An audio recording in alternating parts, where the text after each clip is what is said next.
The carnival arrived unannounced, rolling into the sleepy town of Haddon one damp October morning.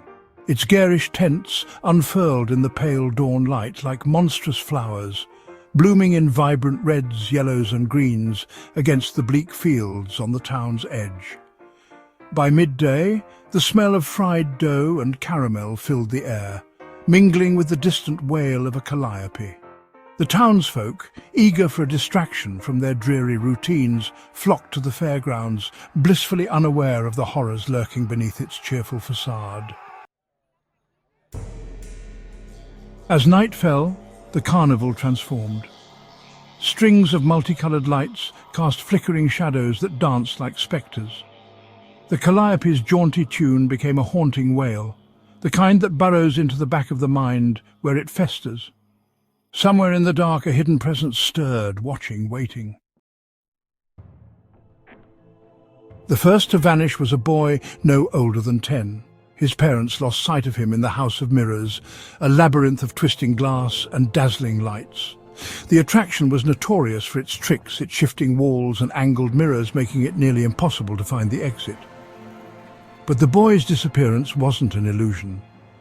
When the carnival workers finally found his mother's frantic screams, they discovered the boy's small handprint smeared on one of the mirrors on the inside of the glass. The next day, rumors began to spread. Some claimed the boy had run away, others whispered about the carnival workers. Their smiles were too wide, their cheer too forced. No one could quite place where they had come from or where they stayed when the carnival moved on.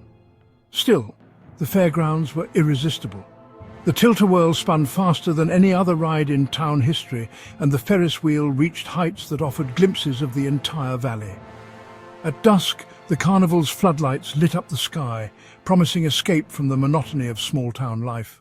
But the disappearances continued.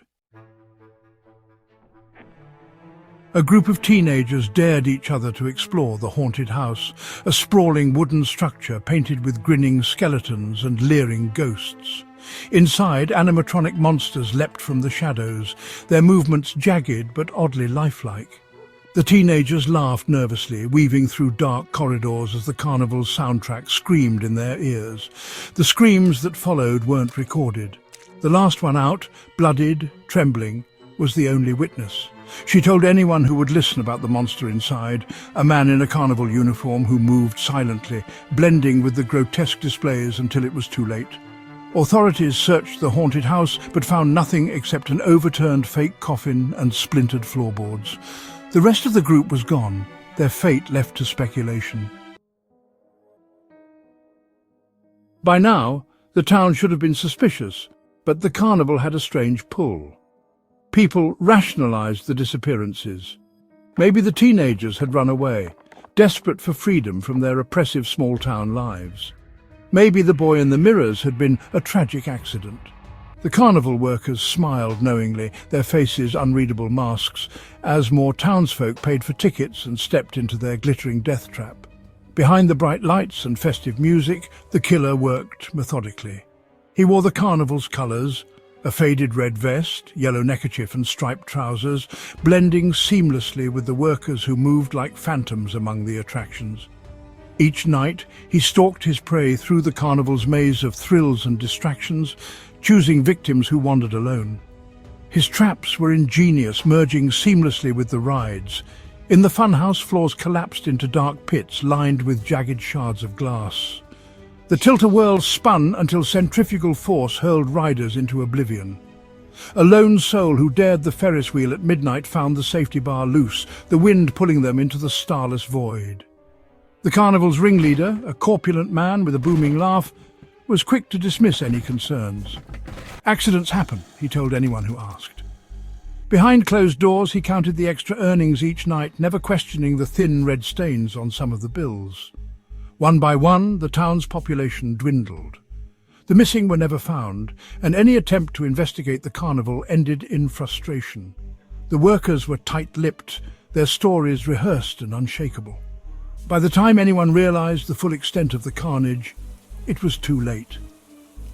The carnival packed up one foggy morning, leaving the field littered with scraps of confetti and broken ticket stubs. The townsfolk, stunned by the silence that followed, gathered at the fairgrounds. They found no bodies, no blood, nothing to confirm their growing dread, just a sprawling, empty field. The only clue was a single mirror left behind, propped against a wooden post. The glass was cracked, and faint smudges covered its surface, as though pressed by countless desperate hands. A child's voice seemed to whisper from the reflection when the wind blew just right. Months later, the carnival reappeared in another town, its tents unfurling like a dark promise. Somewhere in the shadows, the killer smiled. His stage was set, and his audience would come. They always did.